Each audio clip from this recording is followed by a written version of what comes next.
Noong unang panahon, ang mundo ay tahimik at halos walang bakas ng kaayusan. Ang mga unang tao ay namuhay bilang mga mangangaso at tagapitas, palipat-lipat ng lugar upang maghanap ng pagkain at ligtas na matutuluyan. Ang kanilang tanging sandata ay talino, tapang at pagtutulungan. Isang araw, napansin ng isang babae na ang mga butong na hulog sa lupa ay tumutubong muli. Dito nagsimula ang ideya ng pagsasaka. Unti-unting natutunan ng mga tao na magtanim at mag-alaga ng hayop, kaya hindi na nila kailangang maglakbay palagi. Nagtayo sila ng mga simpleng bahay malapit sa ilog kung saan may sapat na tubig para sa kanilang pananim. Habang lumilipas ang panahon, natuto silang gumawa ng palayok, kasangkapan at damit. Nabuo ang kalakalan, ang iba'y nagpapalit ng butil kapalit ng kasangkapan o asin.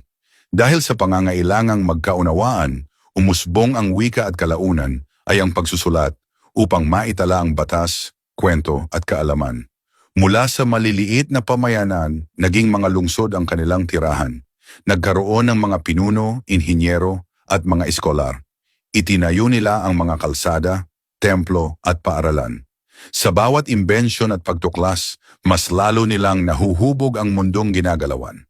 At doon nagsimula ang sibilisasyon, hindi sa isang iglap, kundi sa libu-libong taon ng pagkatuto, pagkakamali at pag-asa. Hanggang ngayon, dala pa rin natin ang apoy ng unang taong nangarap na gawing mas maayos ang buhay para sa susunod na henerasyon.